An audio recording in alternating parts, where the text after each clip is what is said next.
Julio, muy buenas noches. Gracias por estar con nosotros, por la sede de Chile. Y le damos la bienvenida para esta primera sesión del ramo de curso de neumatología, una sesión de preguntas y respuestas. Entonces, con el fin de comenzar, si el hermano Pastor Alex Figueroa puede orar para comenzar, por favor. Claro, mi hermano, oremos. Bendito Dios, le damos gracias nuevamente por la oportunidad de tener este tiempo para reforzar conceptos, para aprender de mejor manera, más precisa, eh, y también teniendo mejor delimitadas las nociones que aprendimos en las clases. Gracias por esta oportunidad, gracias por la vida de Pastor Julio y por todas las sesiones que pudimos ver, por todo lo que aprendimos en ellas, por lo que usted nos dejó ante todas las cosas en su palabra santa. Y le pedimos justamente que su Espíritu Santo sea el que obre en nuestros corazones, el que nos dé discernimiento, sabiduría, el que nos guíe a toda verdad y permita que todo lo que se habla aquí sea de acuerdo a su palabra, sea fiel a lo que usted inspiró en ella. Por favor, dé sabiduría al Pastor Julio para sus respuestas y también a nosotros para comprender todas estas cosas. Nos encomendamos a usted, a su gracia, Señor, en Cristo Jesús. Amén. Amén. Pastor Julio, tiempo es suyo. Tenemos aproximadamente 10 preguntas. La dinámica va a ser, voy a leerlas y se va a ir respondiendo. Y también van surgiendo preguntas, también hermanos, tengan en cuenta que el tiempo es suyo, con el fin de poder intervenir, dialogar, y si surge alguna otra pregunta, también pueden realizarla. Pastor Julio, la primera pregunta que tenemos respecto a la exposición del Pastor Julio, del Pastor Sugel Michelén, en la convención, fue si la obra de regeneración precede al llamamiento eficaz o ambas obras vienen de manera simultánea a la vida del pecador. Buenas noches, qué rico estar con ustedes hoy. Espero que el Señor nos conceda un buen tiempo de mutua edificación. Bueno, esta pregunta se relaciona con lo que denominamos orden de la salvación o el ordo salutis, ¿cierto? Por ejemplo, el primer eslabón es la predestinación o el decreto de elección, el cual se da en la eternidad. Luego viene lo que llamamos el llamamiento eficaz y la regeneración. Luego viene la conversión, fe y arrepentimiento. Luego viene la justificación, luego la adopción, luego la santificación, luego la perseverancia y luego la glorificación, que es la última parte. Así que el primer eslabón es la elección y el último es la glorificación, y en medio están todos estos. Es importante aclarar que este no es un orden cronológico, por lo menos en la parte que va del llamamiento eficaz y regeneración hasta la santificación, aunque la santificación tiene un aspecto continuo, pero también tiene un aspecto inicial que se da junto con el llamamiento eficaz, la regeneración, la conversión, el arrepentimiento, fe. Así que más que un orden cronológico, es un orden lógico. Y creo que es bueno tener esa claridad. O sea, no es que el Señor me llamó eficazmente ahora allá son las 8:34 y a las 8:50 me regeneró y a las 9 de la noche bueno, vino la conversión, a las 10 la fe, no. O sea, es un orden lógico, más no cronológico.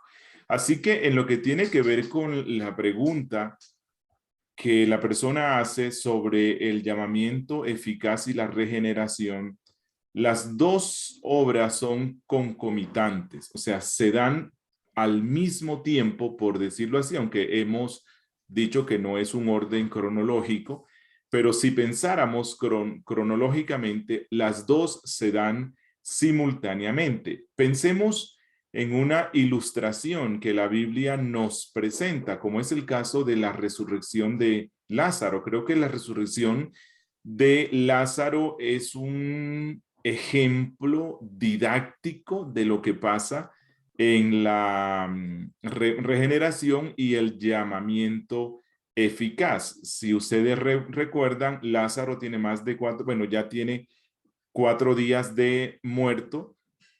Cristo va a la tumba, Cristo le habla y ese es el llamamiento, ¿cierto? Cristo lo llama para que él salga de la tumba, pero Lázaro no lo podía escuchar antes porque Lázaro estaba muerto y los muertos no escuchan nada.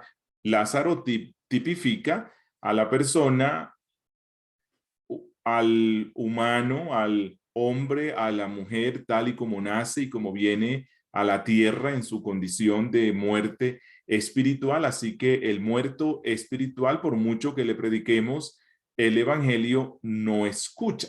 Y eso es donde se distingue el llamado general que el evangelio hace. Dios nos manda a decirle a todos los hombres que se arrepientan, o sea, que procedan al arrepentimiento. Cristo dice, vengan a mí todos los que estáis trabajados y cargados y yo os haré descansar. El que tenga sed, venga, ¿cierto? Esto es el llamado general que el evangelio hace, pero ese es un llamado que se le hace a hombres que están muertos. Así que ellos podrán oír físicamente eso, pero no lo pueden escuchar espiritualmente, y hasta que no lo escuchen espiritualmente no lo podrán comprender, asimilar y aceptar.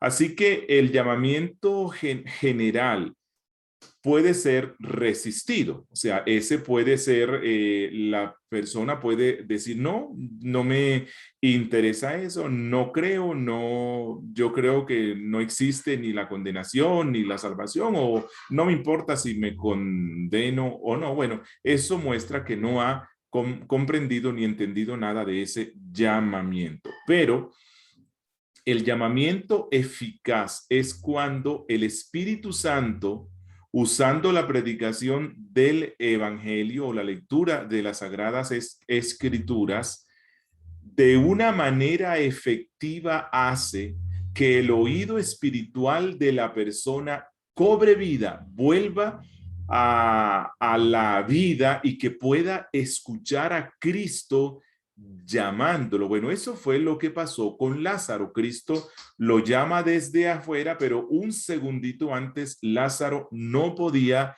escuchar nada porque estaba muerto, pero la palabra de Cristo diciéndole, Lázaro, ven fuera, va acompañada del poder del Espíritu vivificante, de manera que la palabra no solamente llega al oído muerto, inerte, físico de Lázaro, sino que ese llamado que Cristo hace despierta por decirlo así, el oído espiritual de Lázaro, vivificando obviamente también su parte física, así que Lázaro puede oír que lo llaman a alguien y el que lo llama es Cristo. Así que las dos cosas se dan simultáneamente, pero hay un sentido en el cual se puede decir que para que se dé la regeneración es necesario que el Espíritu Santo tome la iniciativa de llamarlo eficazmente.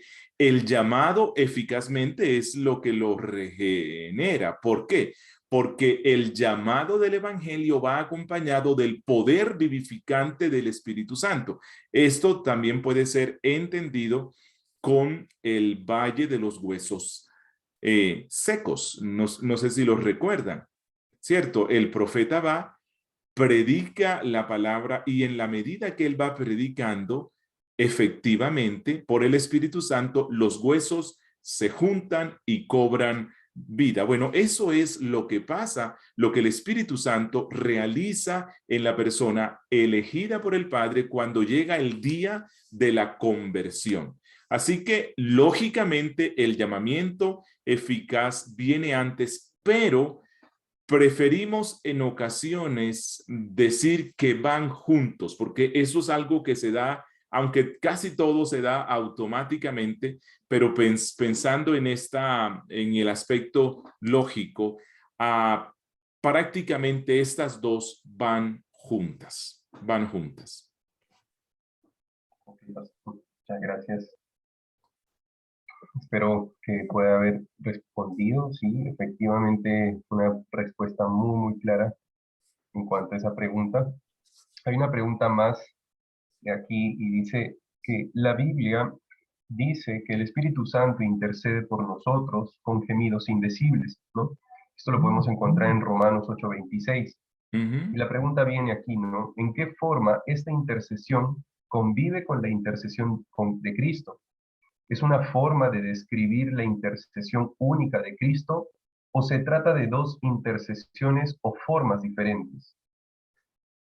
Bueno, creo que es una interesante inquietud. Miren, yo creo que para responder la inquietud del estudiante es importante tener en cuenta de qué es de lo que habla Pablo aquí en este texto que se nos cita. Y en este pasaje el apóstol Pablo enseña que el Espíritu Santo suple la debilidad que tienen las oraciones del cristiano. ¿Por qué razón? Pablo mismo se incluye y él dice, porque no sabemos qué pedir, o sea, cómo hacerlo, porque somos débiles en orar conforme a la voluntad de Dios.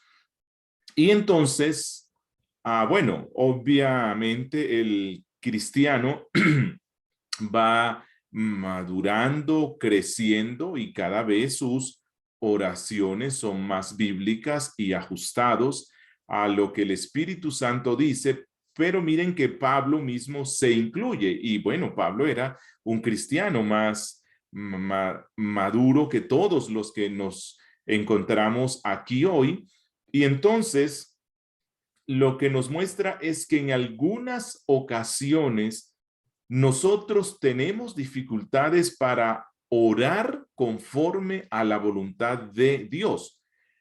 Por ejemplo, Pablo, pensemos en él. Pablo, por ejemplo, hizo una oración no muy acertada relacionado con el aguijón de la carne. Y yo creo que ese ruego que 3 veces hizo él para que Dios le quitara el aguijón de la carne y la respuesta que el Espíritu Santo dio, le mostró a Pablo que incluso él en ocasiones no sabía pedir realmente por una situación particular. Entonces lo que está afirmando Pablo es que el Espíritu Santo usa nuestras oraciones, por decirlo así, para el Espíritu Santo orar por medio nuestro. Y esa es la responsabilidad que el cristiano tiene, porque puede que alguien diga, no, si el Espíritu Santo es el que sabe cómo se pide y yo no sé, pues entonces ¿para qué oro yo? Que más bien ore el Espíritu Santo. Pero es que lo que nos deja ver Pablo es que el Espíritu Santo ora en los corazones de los que oran, ¿cierto? Entonces, este pasaje nos muestra que el Espíritu Santo intercede por nosotros a través de nosotros. ¿Cómo? Dice Pablo, con gemidos. Hay algunos que piensan que esto se refiere a las lenguas indefinidas, que algunos dicen que el Espíritu Santo da, pero no, realmente aquí estos gemidos del Espíritu Santo, usando nuestro propio ruego y nuestra propia oración, es esa acción amorosa del Espíritu Santo llevándonos a orar conforme a su voluntad y a expresar delante de Dios emociones santas que, digamos, expresan o manifiestan de una forma no verbal el anhelo que el Espíritu Santo tiene para nosotros. Ahora, relacionado con la pregunta que el estudiante hace, esto significa entonces que el cristiano cuenta con dos intercesores.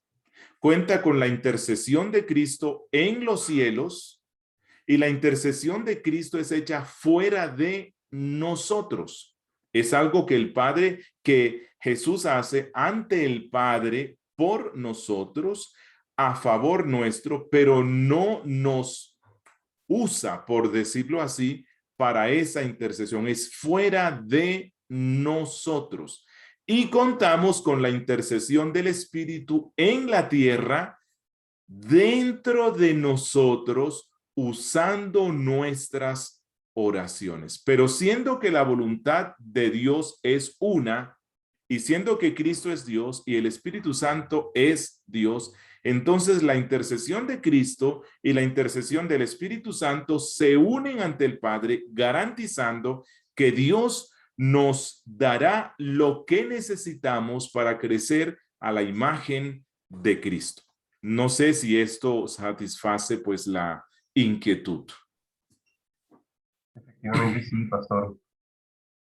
Nos ha quedado muy claro. Hay una tercera pregunta también que es del mismo hermano que realizó la anterior pregunta, y es ¿cómo interpretar correctamente que el Espíritu Santo estuvo en Saúl y que éste le fue retirado, sin caer en la idea de que Saúl fue creyente, con un espíritu que moraba en él, ¿no? Un Espíritu Santo que moraba en él, y luego dejó de ser creyente, ¿no? Entonces, esa es la Claro que sí. pregunta. Sí. Yo creo que para responder la pregunta vamos a remitirnos a un texto un poquito complicado que habla sobre este tema, y es en Hebreos capítulo 6, en el versículo 4.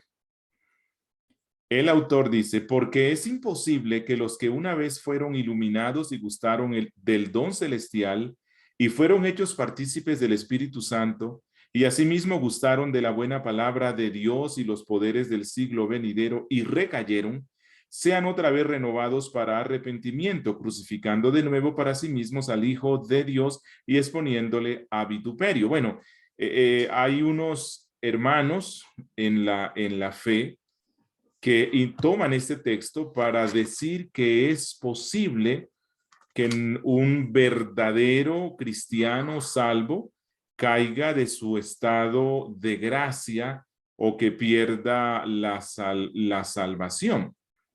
Entonces usan este texto porque dicen, ve, allí dice que la persona fue bautizada, le impusieron las manos, que recibieron el don celestial, que fueron partícipes del Espíritu Santo, gustaron de la palabra de Dios y recaen. Así que dicen ellos, aquí se trata de un salvo que pierde la salvación, pero que no es así.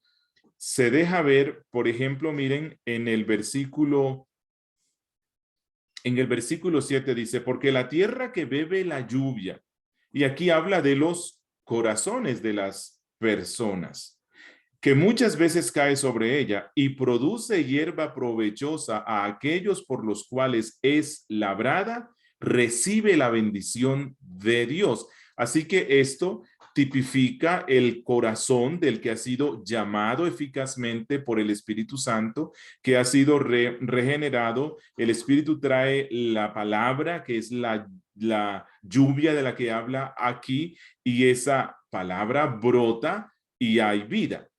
Pero miren que en el versículo 8 hay un contraste, está otra clase de terreno. Pero la que produce espinos y abrojos es reprobada, está próxima a ser maldecida y su fin es el ser quemada. Así que aquí el escritor habla de dos clases de personas, los que reciben la gracia y la bendición de Dios, que es en los cuales obra efectivamente el poder de la palabra, y los que son tierra reprobada, dice que no dan frutos, sino que dan cardos y espinos. Pero miren en el versículo 9. Pero en cuanto a vosotros, oh amados, estamos persuadidos de cosas mejores, y que pertenecen a la salvación, aunque hablamos así. Así que el autor lo que dice es, estas advertencias que yo estoy dando aquí en el 6, que ya las di en el 2, que las volveré a repetir en el 10, estas advertencias que les estoy dando no es porque ustedes sean reprobados, no es porque esté diciendo que ustedes van a dejar de ser salvos, no. Es porque quiero advertirles del pecado de la apostasía. Y el pecado de la apostasía no lo cometen los salvos, pero sí lo cometen aquellos que se creen salvos porque hablan como salvos, andan como salvos, visten como salvos, cantan como salvos, van a la iglesia como salvos, manifiestan algunas acciones del Espíritu como si fueran salvos, pero en realidad no lo son. A lo que deseo ir es a esta declaración. El Espíritu Santo puede obrar en una persona algunas cosas sin que eso signifique que el tal haya sido regenerado, porque el Espíritu Santo no solo obra en el converso, obviamente con su gracia especial, sino que también obra en el incrédulo con su gracia común. Y uno de los casos más conocidos sobre esto es el de Saúl. Dice en primer libro de Samuel, si no estoy mal, en el capítulo 10, que Saúl profetizaba. O sea, que él estaba dando profecía entre los profetas. Textualmente dice, porque el Espíritu de Dios vino sobre él con poder. Pero la historia de este rey impío nos muestra que no era regenerado, que él se complacía en desobedecer al Señor, desechó la voz de Dios. Vez tras vez mostró que él no se agradaba en obedecer al Señor. El pecado fue algo repetitivo, fue algo constante, lo convirtió en una práctica de manera tal que mostró que no tenía un corazón regenerado. Recuerden que Juan nos dice, el que practica el pecado es del diablo. No obstante, la dificultad que hay es que él profetizó por obra del Espíritu Santo. Pero eso no significa que el Espíritu le había regenerado. Pensemos en otro caso, Balaam. Balaam, cuando usted va y lo encuentra en Reyes, que se nos, en Números, que se nos menciona sobre este hombre, bueno, si usted lee lo que él hizo, y si usted se quedara solo con la lectura de ese capítulo de Números, usted pensaría, wow, pero este hombre era un profeta de Dios. ¿Cómo lo conoció? ¿Cómo conocía él sobre Dios y no formaba parte del pueblo de Israel? Porque miren que él invocaba el nombre de Jehová, consultaba a Jehová, Jehová le hablaba. Cuando el rey Balac lo contrató para maldecir al pueblo de Israel, que al principio Balaam parecía ser un buen cristiano, ¿no? Y él dijo, no, yo voy, pero solamente voy a decir lo que diga Dios. Y si Dios dice que lo maldiga, lo maldeciré. Y si dice que no, no. Así que parecía ser un buen profeta, ¿verdad? Y toda vez que intentó maldecir al pueblo, Dios le ordenaba que lo bendijera, o sea, Dios le hablaba. Él profetizó varias veces en el nombre de Dios, pero cuando leemos el resto de las escrituras, tanto en el Antiguo como en el Nuevo Testamento, vemos que Balaam era un brujo, era un mago, era un falso profeta, era un hombre réprobo. Si usted lee Primera de Pedro y usted lee el libro de Judas, allá hay una descripción horrible de este hombre. Así que esto nos muestra que es posible que el Espíritu Santo use a una persona incluso para dar una profecía correcta, bueno, en el caso cuando se daban ellas en el Antiguo Pacto y en el siglo I, sin que haya sido regenerada. ¿Por qué? Por su gracia común, por su gracia común. Recuerden, cuando Cristo envía a los 70, dentro de los 70 estaba Judas. ¿Y cuál fue la autoridad que les dio Cristo? Él dice, vayan, prediquen el evangelio, resuciten muertos, echen a ustedes, les doy autoridad sobre los espíritus inmundos, sanen enfermos, leprosos, resuciten muertos. En fin, Judas era uno de estos y Judas fue. Y Judas fue uno de los que regresó, dice en Lucas, si no estoy mal, Lucas 10, regresó contento, feliz, porque había hecho todo eso y Cristo los recibe. Y por decirle así, no sé si allá usan este dicho, los esperó con un baldado de agua fría. ¿Por qué razón? Ellos vienen contentos y Cristo dice, no, no se alegren porque echaron fuera de demonios, no se alegren porque sanaron a los enfermos, alégrense de que vuestros nombres estén escritos en el libro de la vida, en los cielos.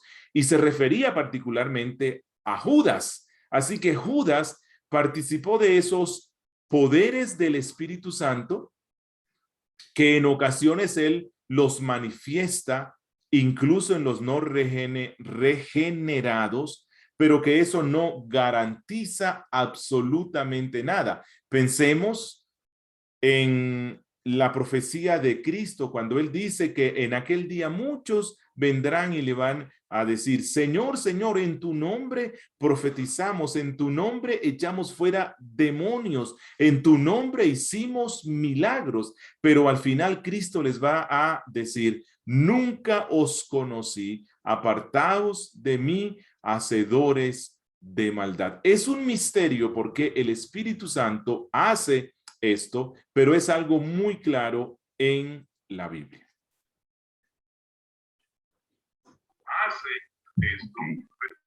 No sé si tiene una pregunta al respecto, ha quedado muy claro. Si no, pasamos a la siguiente pregunta. ¿Sí? Hermano Luis, Sergio, sí, mi hermano. con respecto a lo que comentaba, discúlpeme hermano, con respecto a lo que comentaba mi pastor, ¿cómo uno puede descubrir a esas personas que no son regeneradas? ¿De qué manera uno puede comprender eso? Porque son similares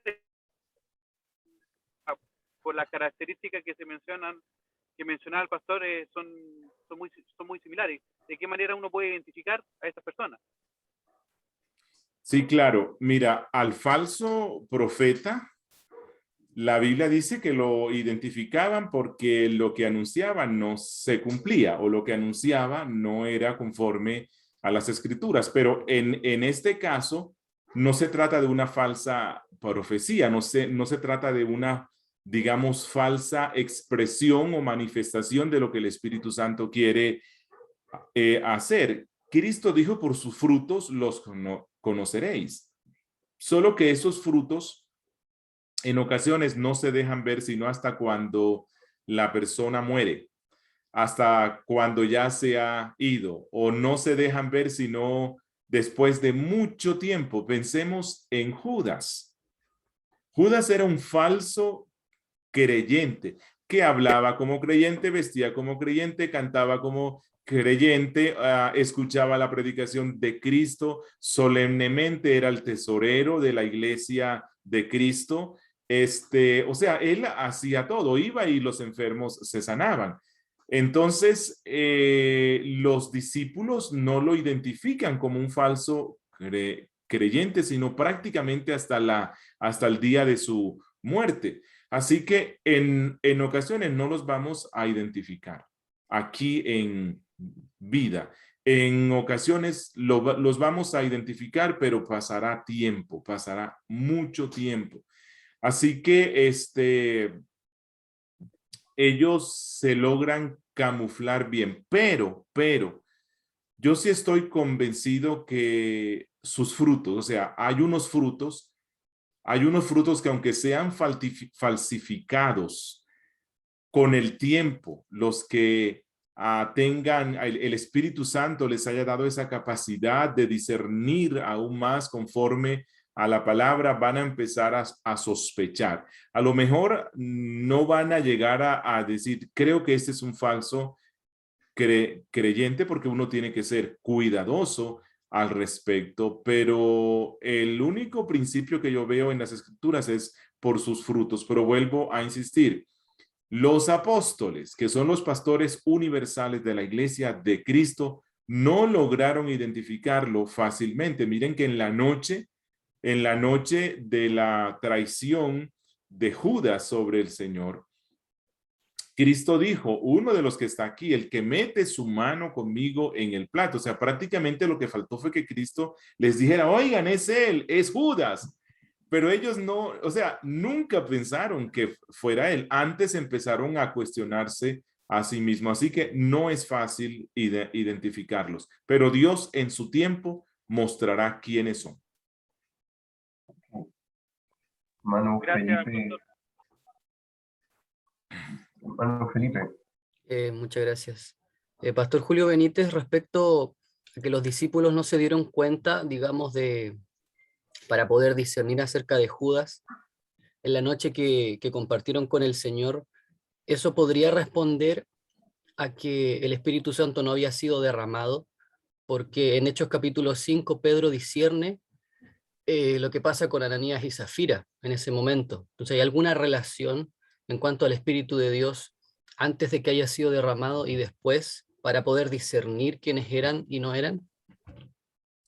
Bueno, yo sí creo que guarda estrecha relación. El Señor mantuvo, digamos, a sus discípulos con cierto velo no solamente en el caso de Judas, cierto velo relacionado con el misterio de la iglesia que iba a incluir a gentiles, que ellos no lo pudieron comprender bien, ¿cierto? Y otras cosas más hasta que llegó el día de Pentecostés y el Espíritu Santo vino sobre ellos y en su condición de apóstol recibieron unas capacidades especiales. Muy posiblemente tuvo que ver con ese tema, sí, claro que sí, y también con nuestra incapacidad humana cuando desarrollamos una fuerte amistad con personas, nos es difícil ver lo que ellos realmente son. Pero yo creo que sí, tiene mucho que ver eso. Ok. Pasamos a la siguiente pregunta, pastor, y es sobre cómo interpretar correctamente el clamor de David de que el Señor no quite su Santo Espíritu de nosotros, ¿no? Creo que está haciendo referencia al Salmo 51:11. 31. Dice, siendo que Cristo prometió que su función como consolador es estar con nosotros hasta el fin del mundo. Ok, sí, este es un texto que en ocasiones también causa cierta dificultad en el estudiante de la Biblia. Bueno, yo creo que se puede entender si miramos el contexto de lo que nos dice en el Salmo 51, que es un salmo muy conocido, ¿cierto? Y más porque nos identificamos con lo que el salmista dice allí constantemente a causa de nuestros pecados. Bueno, el rey había sido confrontado por Dios por medio del profeta Natán y fue confrontado porque él había cometido dos pecados escandalosísimos. Pecado de adulterio, pecado de asesinato, por lo menos fue el autor intelectual. Y encima de todo, el salmista David le adicionó el deseo de querer ocultarlo. O sea, él deseaba continuar presentándose ante el pueblo como un rey santo, como un rey noble, lo cual era a sumarle más pecado a esos que ya él hizo. Pero entonces Dios, que es tan misericordioso, lo confronta por medio del profeta, y cuando el profeta escucha la palabra cuando el rey escucha la palabra de Dios, procede a un sincero arrepentimiento. Realmente lo que pasa allí cuando Natán va y le revela su corazón malo y perverso, y en consecuencia escribe el Salmo 51, es que David pudo ver por fin la profundidad de su maldad. Él pudo ver la horrenda pecaminosidad de su pecado, ¿cierto? Y entonces ya él se da cuenta de que Dios examina el corazón, que Dios puede ver todo lo que estaba en él.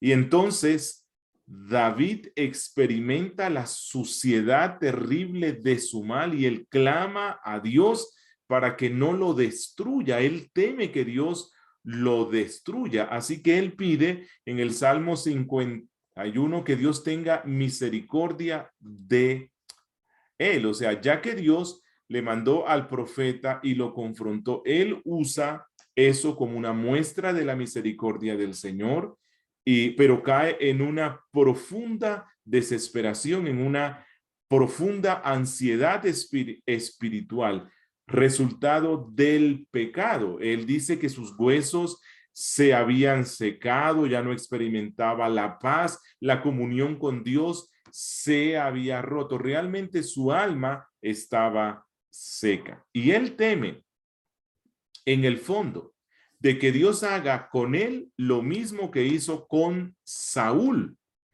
quien fue destronado por Dios a causa de su pecado. Esa es la razón por la cual el salmista ruega que no lo eche de delante de él. Él ya no puede disfrutar de la comunión con el buen pastor. Y recuerden que todo pecado lleva en sí la semilla del ateísmo, la semilla de la incredulidad, la semilla de la duda. Deja a la persona que lo comete en una condición de mucho miedo, porque el pecado es tan ofensivo que cuando nosotros lo cometemos y el Espíritu nos lleva a ver la profunda maldad de ese pecado, tememos que en realidad no seamos hijos de Dios o que Dios nos destruya en el acto. Y creo que esto es lo que expresa David cuando él dice: Señor, no quites de mí tu Santo Espíritu. No es porque Dios quite el Espíritu Santo de su pueblo, sino porque David teme que Dios ya no lo ame y que Dios no lo quiera perdonar. Es que esto forma parte de la experiencia cristiana cuando uno peca. Así que no es que el Dios le vaya a quitar al Espíritu Santo, pero cuando uno peca, uno queda con una horrible expectación de fuego, porque es que empezamos a pensar, ¿cómo es posible que yo peque así contra Dios? ¿Será que yo no soy salvo? Oh Dios, no me abandones en tu gran misericordia. Y creo que otra clave para poder entender por qué es que él pide esto, recordemos que David había sido ungido por el Espíritu Santo para ser rey. Así que él también está pidiéndole a Dios que no le quite esa unción que lo capacitó para ser rey, como pasó con el rey Saúl. No quites eso de mí. Pero cuando uno va a la Biblia y vamos al Nuevo Testamento, entendemos que Dios no quita el Espíritu Santo a aquellos a quienes se los dio salvadoramente. Porque recuerden, ya hemos visto que el Espíritu Santo actuó en Saúl, en Judas, en Demas y otros más, pero no lo hizo santificadoramente. No lo hizo para aplicar la redención, sino para cumplir algo particular y especial y luego irse. Eso sí puede pasar, pero en el no regenerado. Recuerden, no sé si recuerdo bien, en Primera de Pedro, Primera de Pedro, creo que es en el capítulo 1. Primera de Pedro, capítulo 1, en el versículo 23 dice, siendo renacidos no de simiente corruptible, sino de incorruptible por la palabra de Dios que vive y permanece para siempre. Así que si la simiente nuestra no es corruptible, o sea, es incorruptible, bueno, el Espíritu Santo nunca jamás nos va a ser quitado.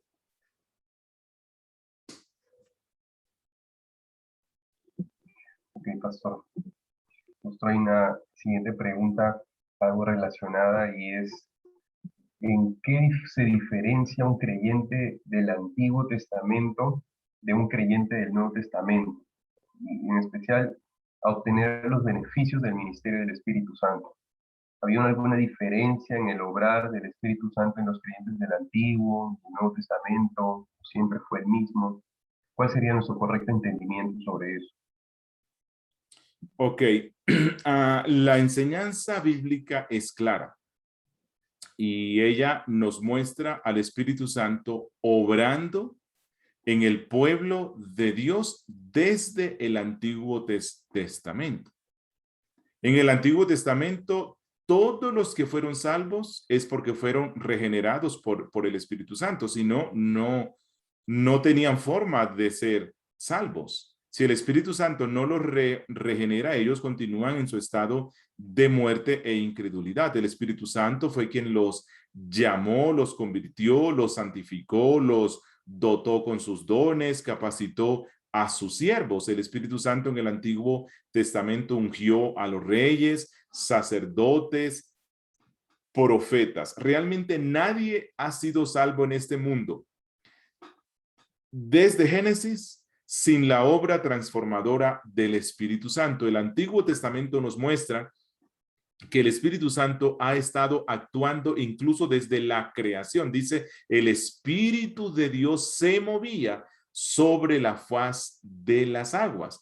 El Antiguo Testamento nos dice que el Espíritu Santo fue quien guió a Israel. El Espíritu Santo fue maestro de Israel. El Espíritu Santo fue su vivificador. Solo que hay veces que nos confundimos cuando nosotros leemos las palabras de Cristo en Juan capítulo 7. En Juan 7, Cristo, hablando sobre el Espíritu Santo, dijo, Juan capítulo 7, en el versículo 39, en el versículo 38 dice, el que cree en mí, como dice la Escritura, de su interior correrán ríos de agua viva.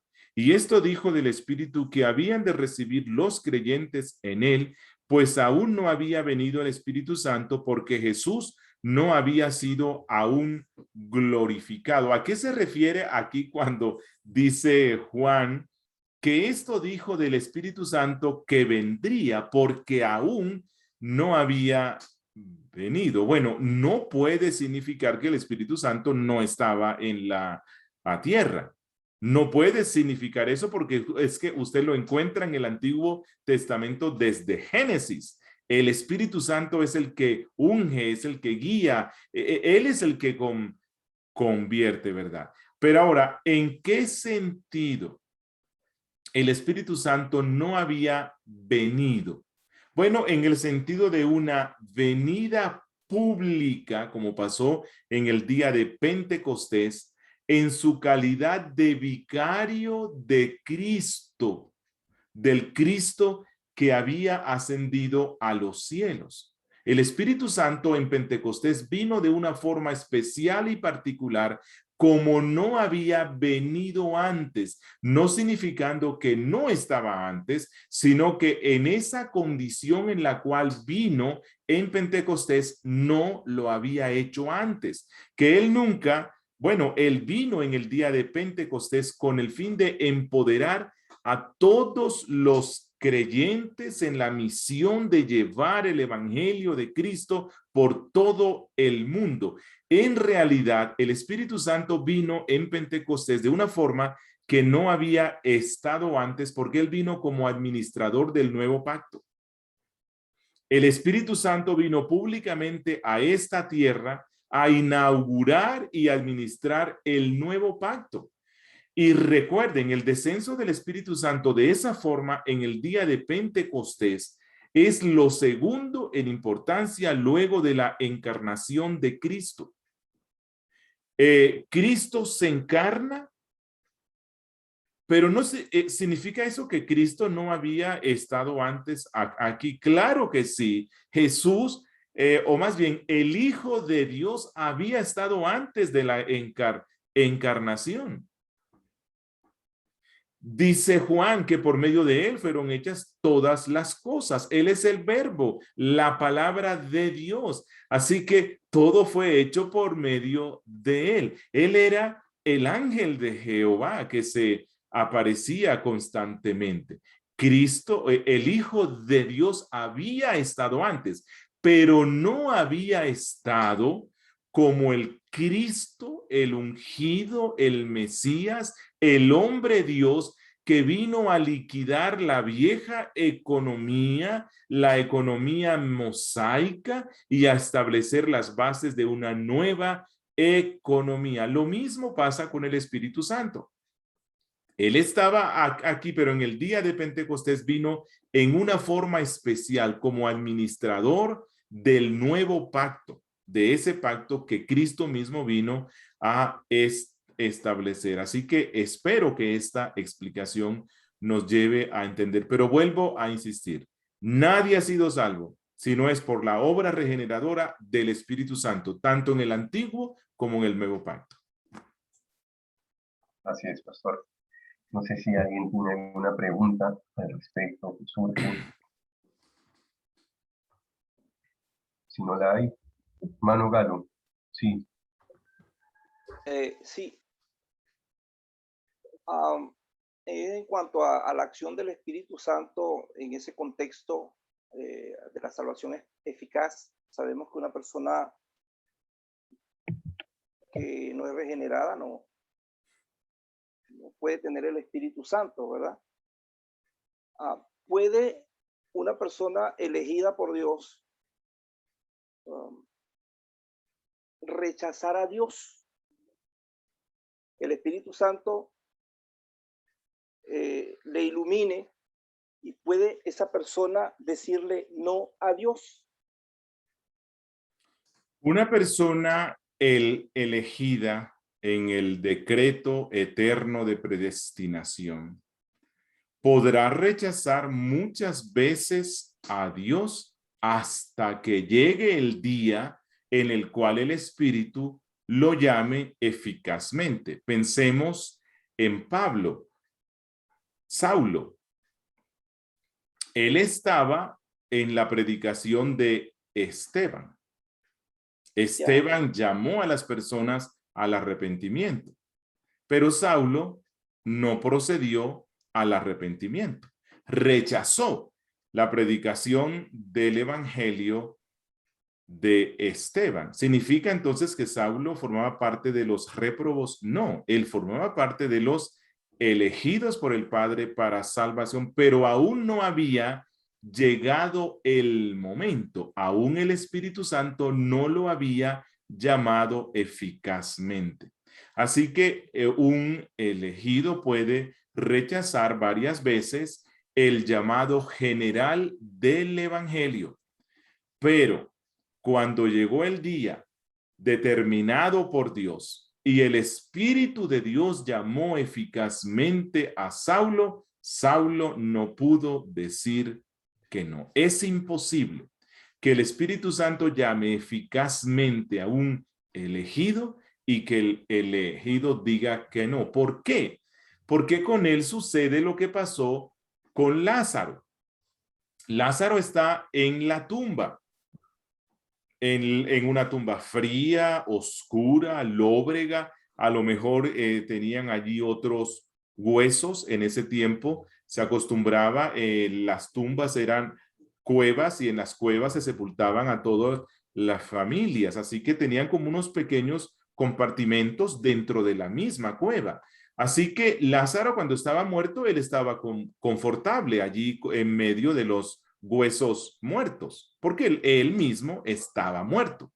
Pero una vez que el Espíritu lo llama eficazmente, es decir, lo regenera, lo vivifica, Lázaro ya no puede estar allí, porque ese no es un sitio para los vivos.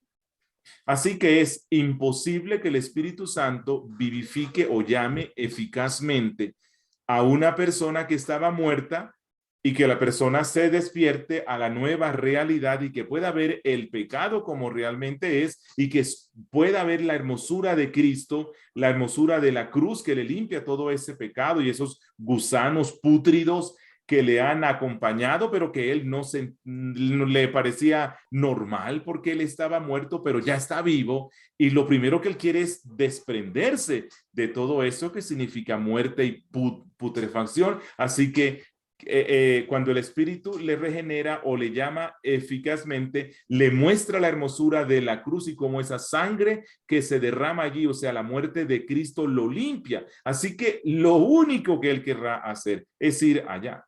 O sea, es imposible que él diga, no, esos gusanos horrendos, hediondos que tengo, no, él no los querrá tener más. Así que no se puede dar que Dios llame eficazmente a un predestinado para salvación y que él diga, no quiero nada. No, no puede. ¿Por qué? Porque ya ha sido vivificado.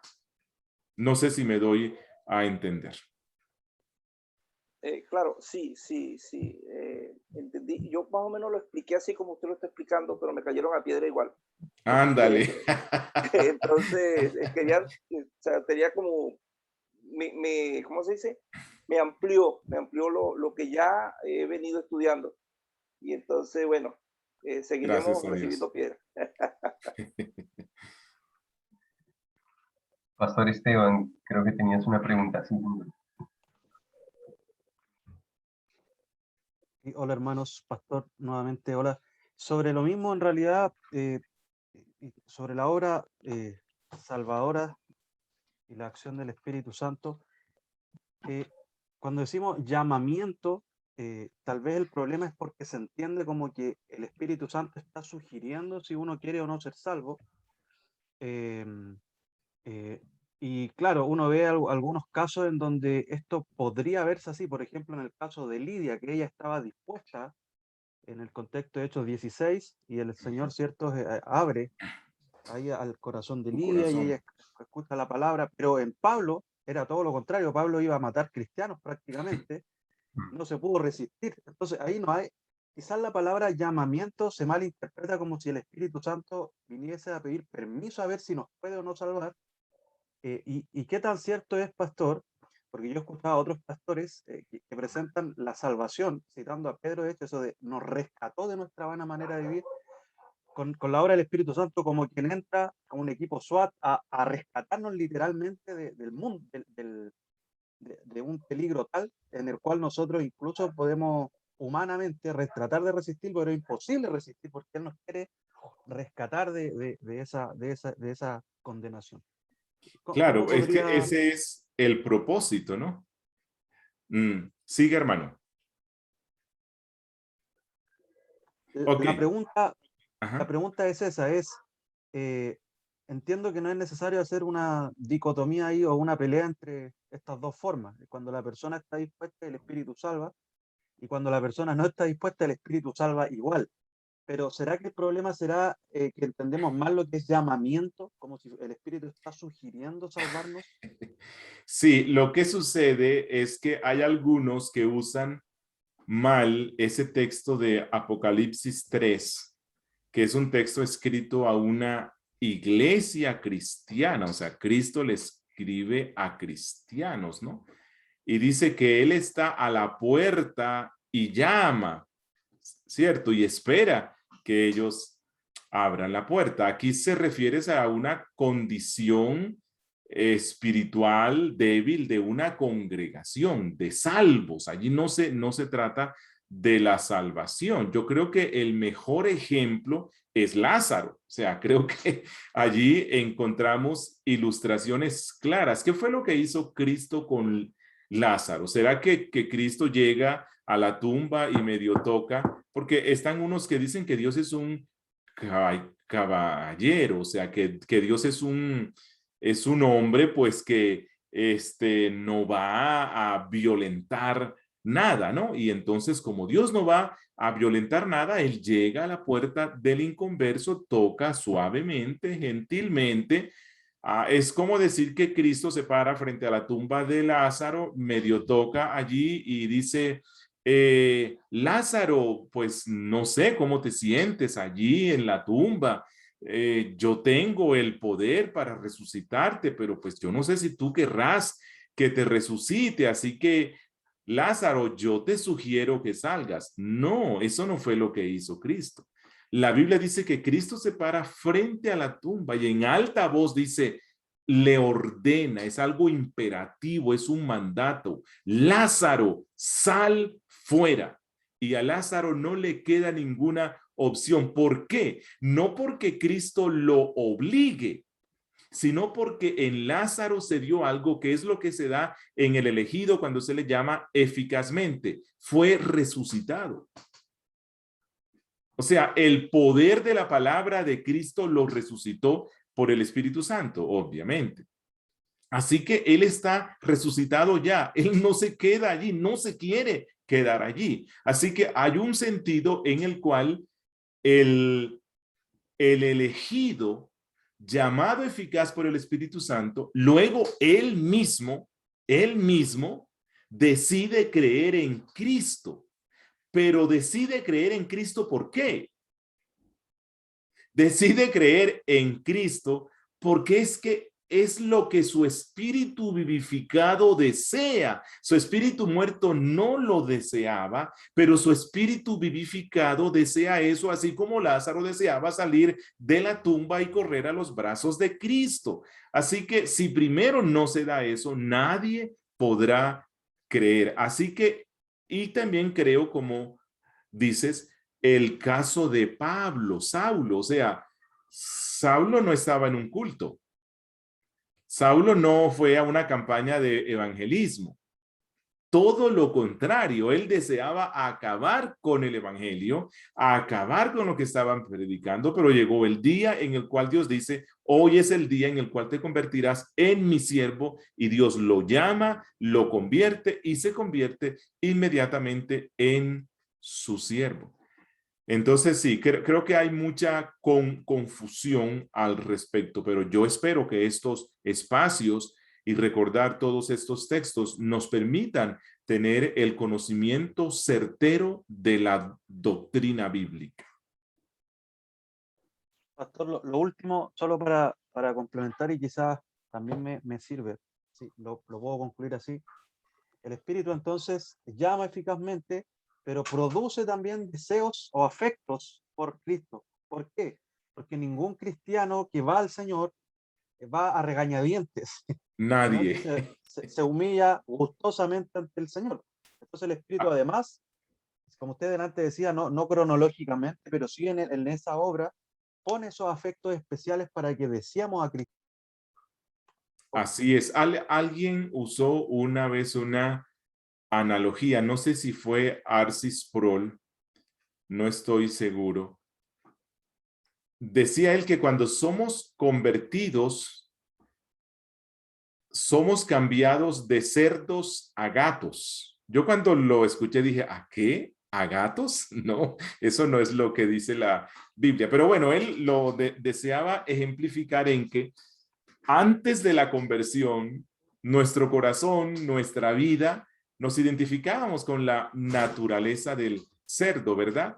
Y en esa naturaleza, él desea estar ¿en qué? Desea estar en el lodo, ¿cierto? Usted puede limpiarlo y bañarlo bien, pero él se desespera. ¿Por qué? Porque el ambiente en el que se crió y para el que está hecho es para estar en el lodo. Así que, pero con el gato no sucede eso, ¿verdad? Cuando usted ve que al gato le cae agua o le cae sucio o le cae algo, él empieza a limpiarse, a acicalarse. ¿Por qué? Porque su naturaleza no es para que tenga lodo sobre sí mismo. Así que eso pasa en la regeneración. O sea, Dios no nos trae a Cristo, digamos, a rastras. No, no, no, no, no. Lo que Dios realiza es que nos vivifica. Y cuando nos vivifica por el Espíritu Santo, nuestros deseos cambian. Empezamos a amar lo que odiábamos antes y empezamos a odiar lo que amábamos antes.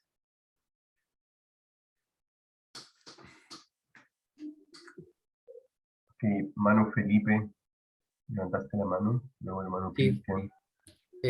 Bueno, siguiendo un poquito la línea del pastor Esteban, creo que también algo que hace que la gente malentienda el llamado eficaz o irresistible es justamente la palabra irresistible, que denota la idea justamente de forzar a la persona a venir a expensas de su voluntad. Yo lo digo porque en contexto me he topado que justamente cuando uno dice que el Espíritu Santo es un llamado irresistible, es como que casi lo hace poniéndole una pistola a la persona para que la persona venga, sin que esta persona quiera propiamente tal por ella misma. Entonces, ahí aparte de la palabra llamamiento, como decía el pastor Esteban, creo que también a veces puede estar la confusión de malentender esto en la palabra irresistible, como que va en contra de la voluntad del pecador, pero tal como decía bien el pastor Benítez, capacita al pecador para poder creer. Muchas gracias. Hermano Cristian. Por acá, es sobre un texto que siempre me consultan y a veces creo responder bien sobre el llamado. Es el texto que aparece en Mateo 20:16, si no me equivoco, cuando dice que son muchos los llamados, pocos los escogidos. Siempre he tenido un poco de dificultad en el texto. Si ese son muchos los llamados, se puede aplicar o se puede interpretar a que se refiere al llamado eficaz. No, obvio que no, porque el llamamiento eficaz garantiza la conversión. O sea, es algo automático, o sea, indefectiblemente, el que ha sido llamado eficazmente por el Espíritu Santo será convertido, porque se da la regeneración. A lo que se refiere Cristo aquí es precisamente a lo que hemos dicho ya. Cristo, luego de su resurrección, se presenta a los 11 y les dice: toda potestad me ha sido dada en el cielo y en la tierra. Y después dice: por tanto, id a todas las naciones, haciendo discípulos. Cristo mismo invita al sediento, al cansado, a que venga a él. La palabra del Señor nos dice que Dios le ordena a todos los hombres que procedan al arrepentimiento. Así que nuestra responsabilidad cristiana es predicar el evangelio de Cristo a todos y llamarlos al arrepentimiento, llamarlos a la fe, llamarlos a la conversión. O sea, no es que porque yo sé que el hombre está muerto e incapacitado para buscar al Señor, no lo voy a llamar porque voy a concluir, no, es que para qué los llamo si están muertos. No, no, es que recuerden esto.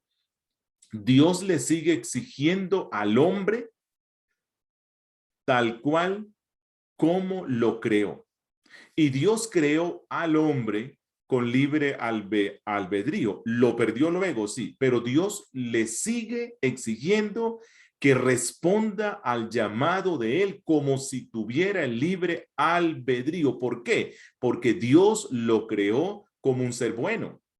Dios lo creó como un ser con la capacidad de buscar el bien según Dios, de obedecer a Dios. Perdió eso cuando pecó, pero porque el hombre digamos así, se redujo en el estándar por su pecado. El estándar de Dios sigue siendo el mismo porque Dios no cambia.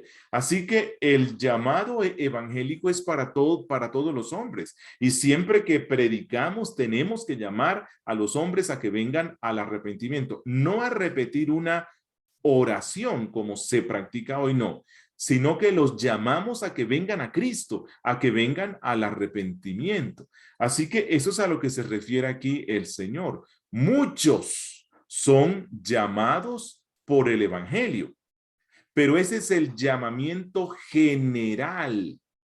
Ese no es el llamamiento del Espíritu, es el llamamiento que la iglesia hace a todos los hombres. Y algunos que reciben el llamamiento general que la iglesia hace, en algunos el Espíritu acompaña esa predicación con un poder vivificante, de manera que allí se convierte en un llamado particular y eficaz.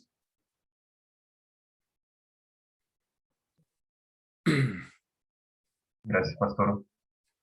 Creo que con todo esto, precisamente el llamamiento eficaz, hay un pasaje en la Escritura que me gustaría compartirlo, está en Isaías capítulo 50, verso 5, y creo que muestra un poco esto, ¿no? De cómo dice Jehová el Señor, y está haciendo referencia al Dios omnipotente, ¿no?